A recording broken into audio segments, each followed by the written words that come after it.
Welcome to Sentinel Talk Show, where we stand guard over your digital work. My name is Dr. Erdal Ozkaya, and as you know, in each episode, I'm joined with leading cybersecurity experts, with very smart people to give you some advices to improve your security posture. Together, we will discuss how we can be better and what we can learn from each other. So I want to keep it short, and I want to introduce my guest for today, which is Ken Fishkin. Ken is an evangelist, a cybersecurity professional, a privacy professional, and a good friend of mine. So instead of me talking about him, Ken, welcome to the show, and it's nice to see you again. Thank you, Erdal. I really appreciate you having me on today. It's always a pleasure. So please tell us who you are, what you do, and then we can start slowly with the show. Absolutely. So I currently am the head of security for a large national law firm, Lowenstein Sandler. I've been there for about 6 years now, almost.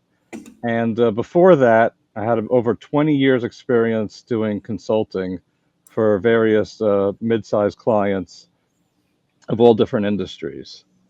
So it was very interesting to go from consulting to a job where I only have one client now.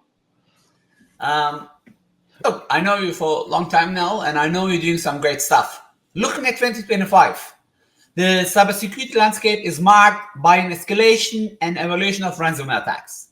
When we look at ransomware attacks, we saw a rise in ransomware service.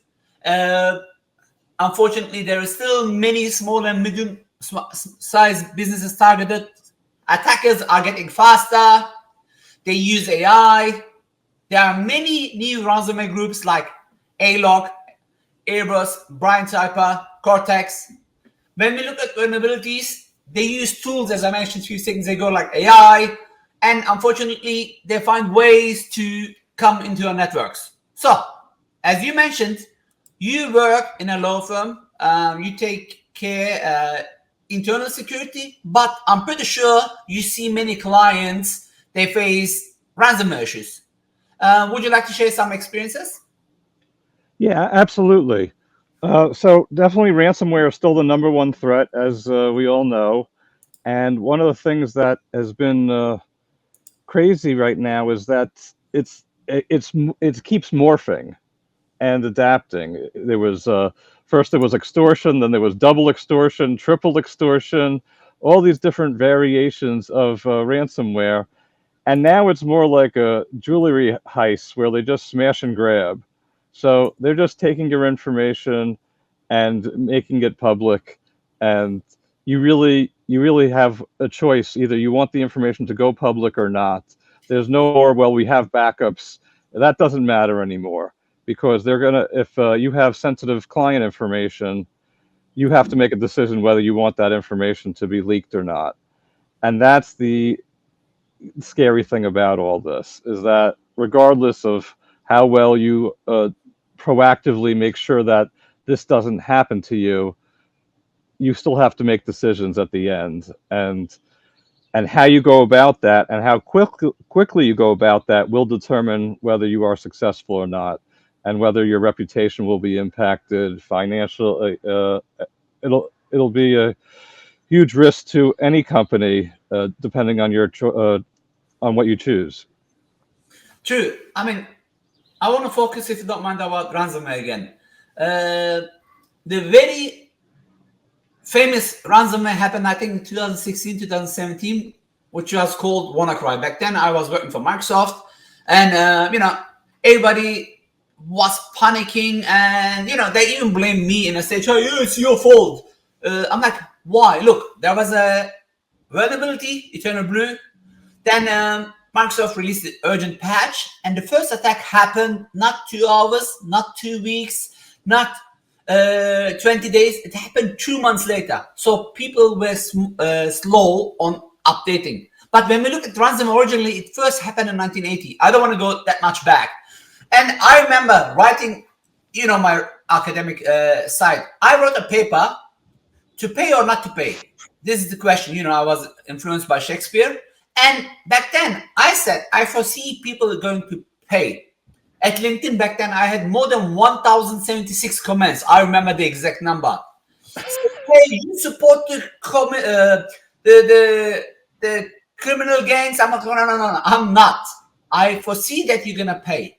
And today, many years later, I saw many big organizations paid ransomware, and not in 10,000s, in millions, and sometimes a multi-million dollars. I think the biggest was for a computer manufacturer. They asked for $50 million, if you remember. It was all over the news. We saw some companies, they paid ransomware and they were back in business, and some didn't pay and they released again public information, more than 50 gigabyte of source code of their games. So you, as an expert, what would you recommend? Like, should we pay? Should we not pay? Or what? Before we come into the payment stage, is there any better stuff to do? Yeah. So I mean, when you're before anything happens, you need to make it that kind of a decision. You don't want to be in a decision where you're under the gun and you have to make that decision. So we do at our firm, and we always recommend this to other people, is to have something called tabletop exercises.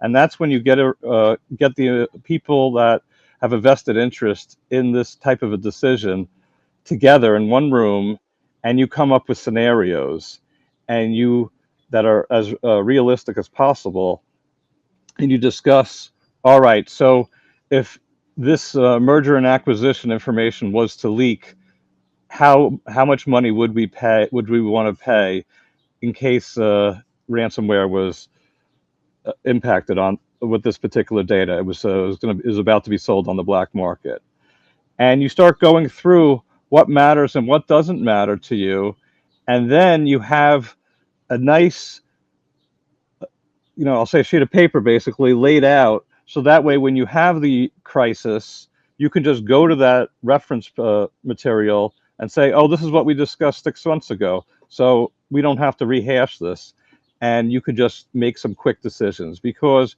there's a timer that goes off when you get ransomware. It's like a little bomb going off a fuse, right? And you don't have time to vacillate whether what's the right thing to do. You already have that information at hand. And that's really the position that you want to be. You want to make sure that you have key people such as external counsel lined up. You want to make sure your digital forensics team is lined up, PR, all the things that are necessary. You want to make sure that you've done as much possible work up front in the case that you have that particular incident, so that way you can react as quickly as possible. Your clients will be much better served when you do something like that, and the firm as a whole will be really in a much better place. I totally agree, because as you mentioned, we should check. Like, cybersecurity is not a tool set. Cybersecurity is not just a skill; it's a mindset. And I think we should change our mindsets. We should assume breach. And this is not me. I'm not saying that. This has been said for so many years now. But we still see attacks happening. And sometimes even enterprises, they provide cybersecurity services, get as victims. Because not because they're bad, because we still deal with humans, which is still the biggest risk factor. Probably we are not doing the right risk management. So, coming back to your expertise, what would you recommend to minimize those attacks? So what should people do? People should learn about the latest types of attacks that are going on. Many people are familiar with what's going on with North Korea, how they're pretending to be job seekers, and they're doing a great job, with the job when they get hired. And it's amazing, all that money is going directly to North Korea. So you can have practices where you have to insist that a camera be on when you're interviewing somebody, or other ways to validate that the person is actually who they say they are. That's a big one that we make sure happens at our firm, and we make recommendations like that. There's plenty of other things that you need to do to make sure that you are up to date with the latest types of threats. And one of the ways that I do it is I am very in tune with them by staying in touch with organizations. So organizations such as LSISAO, which is an information sharing organization that is geared specifically toward cybersecurity professionals in the legal industry. And that's where we discuss the latest types of threats and how we are handling it. And that way, as a community, we can learn from each other and decide what's the best defense, what's the best offense, and figure out from there what each individual firm needs to do depending on the resources that they have. So I wouldn't be nearly as good as where I am without the people that I learn from. You know what I liked what you said about? You didn't even mention anything technical yet. And many people, when I asked this question, they said, invest on cybersecurity products. And the more products you have, the better. No, actually, I like your approach more. Once you get awareness, once you do tabletop exercises, once you improve the security culture, and then use the tools based on this, or use the tools together, because security should be built in, then it's going to be much better. Talking about table size exercises, I know you're an expert on this as well. What would you recommend fellow CISOs, cybersecurity experts, should they do it? And if yes, why? Well, definitely they should do it. And it's not just for cybersecurity experts. It's to make sure that all the departments that you have that could be impacted by a cybersecurity incident, like human resources, finance, general counsel, marketing, all these areas could potentially be impacted. And you need them all to be present when you're doing these tabletop exercises to make sure that they know what their roles and responsibilities are. Because the last thing you want to do is have somebody scrambling at the last minute saying, you know, this is something that I haven't even thought about before. And you want them to be aware of everything and know what the possibility, what their options are. So that way they can make intelligent decisions. Because it's really rough when you're in the middle of things to make intelligent decisions. You're just being very reactive. So you need to be able to take some time, take a step back and be like, okay, now I have this type of time. What would I actually need to do that would be in the best interests of the firm and the clients that I represent? So again, I like what you said. To summarize it, and correct me if I understood wrong, the future of cybersecurity demands more than skills. It demands character. And of course, integrity when no one is watching. Courtesy that never stops questioning, and resilience because attackers will come. And putting all this together is going to create a nice cybersecurity strategy. And I think this is one of the most important steps when it's come to build a defense strategy, right? Absolutely. I mean, security awareness as a whole is critical for every firm. And a lot of people think that security awareness really just means the annual security training test that they have to take that's mandatory. But that is just the beginning, really, of learning about security awareness. It encompasses so many things and so many levels, and it's a whole program that needs to be developed. So I think we should challenge our fellow cybersecurity experts, not just to be defenders, but also educators, innovators, because all this requires an innovation mindset. And all this is going to make them leaders. And to build a secure system, it's really important to build awareness. Of course, we have to investigate threats, but also evaluate our teams and create awareness, custom awareness program. So if I use the same awareness program to my IT team and the finance team, I'm pretty sure one of them is going to get the wrong message. And I think the most important thing is we should never stop learning, because attackers are not stopping and they always find a new way. And as you mentioned a few seconds ago, sometimes they get hired by organizations, they get access to corporations, and they start the attack as an employee. happened, right? It was on the news. So I think putting all this together, we still need some technical aspects. Would you recommend? Do you have any recommendation based on that?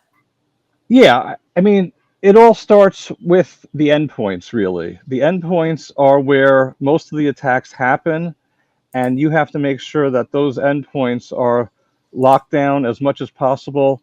And the endpoints also are the users themselves. So identity management. So endpoint management and identity management is really where security should be focused around, because we, as you were discussing before, are the weakest link. As users, we make mistakes. Even the technical IT people, we will make mistakes. And the computers that we're on, that we use every day, are the ones that are going to be targets. To make they're the ones that are malware is going to be installed on, or you click on a phishing link and it prompts us for our credentials. Those are the things that we're trying to protect, to make sure that we do not let the bad guys in. And the smarter they are, the more we have to educate our team, the more we have to come up with tools to mitigate those threats. For example, passwords, that's a huge issue for everybody. Everybody talks about multi-factor authentication being a solution, but there are ways to bypass this. So now everybody's talking about passkeys. Like, for example, right? Yeah, exactly, right. So passkeys now is the latest way to protect people from MFA attacks. So that's the future right now. I'm sure if we talk a few years from now, passkeys will be, as long as you have passkeys with XYZ. And, so it's a cat and mouse game, as we all know, but this is what if you want to use the internet, this is what you have to do. And so those are the things that I am spending a lot of time on, making sure that programs cannot get installed on people's computers. A lot of times there's a lot of ways that hackers can find out how to install something on, but there are tools that could help you make sure that you are whitelisting all your applications, and only those whitelisted applications can be used. And whether it's a Chrome extension or one of these applications that doesn't even get installed, those are the ones that you really need to block. And that's where I focus a lot of our attention on. Perfect. You beginning of our chat, you also talked about learning from each other, and Global CISO Forum is built for this. But talking about Global CISO Forum, of course, it's global audience. Like, how do you take care of this locally? I know the answer. Of course, New Jersey chapter, which I'm a proud member as well. So why do you spend significant time on New Jersey ISO Secure chapter? I know you're not getting paid. You are spending lots of time in this chapter, stealing time from your family, stealing time from your personal life to share with others, learn from others. What is the professional benefit out of it? I know you're not getting paid, because I'm not getting paid either, at least for this. Why should people join local as well as global chapters? What is your opinion on that? People should join local chapters because without a community to work with and for you to share ideas and to learn from each other, then you really are missing a huge portion of your education and a part of a belonging, I guess, to a profession. So, and it'll also give you ideas that you didn't even think were possible. And that's really what I found by being part of this community. Like, I thought it was strictly just for you watch somebody talk, and then you talk about it with other people, and that was the end of it as far as being a chapter. But now that I've been doing this for about 5 years now, I realize that it is so much more.